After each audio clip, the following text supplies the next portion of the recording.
জগন্নাথ সনাতন ধর্মে পরম ঈশ্বর, জগতের নাথ। তার অনুগ্রহে মানবকুলে মুক্তি, এই বিশ্বাস থেকেই জগন্নাথের প্রতিকৃতি নিয়ে অনুসারীদের এই রথযাত্রা, যে যাত্রায় দেবতা শ্রীকৃষ্ণ বিশেষ রূপে নেমে এলেন ভক্ত অনুরাগীর মাধ্যমে পূজিত হয়ে।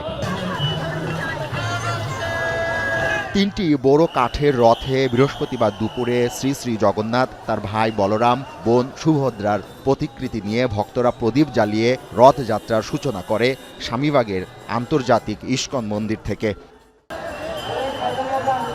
আষাঢ়ের শুক্লপক্ষের দ্বিতীয় তিথিতে উৎসাহ উদ্দীপনার মধ্য দিয়ে জগন্নাথ দেবের রথযাত্রার উৎসব সাড়ম্বরে পালন আর পূর্ণলাভের আশায় এদিন হাজারো সনাতন ধর্মাবলম্বী জড়ো হয়ে জগন্নাথ দেবের রথযাত্রায় অংশ নেন, করেন মন্ত্র উচ্চারণ, পূজা ও ভোগ আরতি।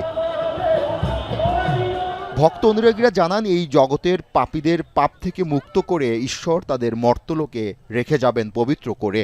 কোটি কোটি জীব যদি দর্শন করে, তাদের শত জন্মের অর্জিত পাপ সাথে সাথে বিনষ্ট হয়ে যাবে। জগন্নাথের কাছে আমাদের একটাই প্রার্থনা, যেন জগন্নাথ এই পুরো দেশবাসীকে শান্তিতে রাখে।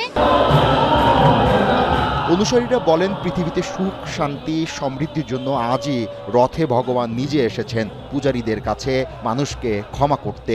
যারা মন্দিরে যেতে পারে না, ভগবান তাদেরকে কৃপা করার জন্য এই রথে বের হন। এই কলিহত পাপাত্মাদেরকে রক্ষা করার জন্য ভগবান জগন্নাথ তাদেরকে বিশেষ কৃপা করার জন্য তিনি রত্নবেদী ত্যাগ করে রাজপথে এসেছেন।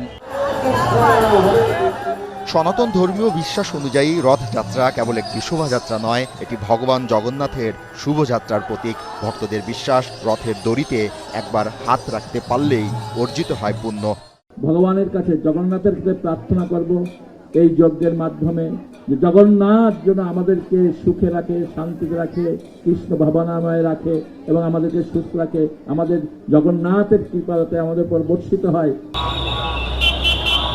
রথযাত্রা ঘিরে কঠোর নিরাপত্তা বেষ্টনী ছিল আইন শৃঙ্খলা রক্ষাকারী বাহিনীর। উল্টো রথযাত্রা আগামী 24 জুলাই শুক্রবার ঢাকেশ্বরী জাতীয় মন্দির থেকে শুরু হয়ে ইস্কন আশ্রমে আসার মাধ্যমে শেষ হবে।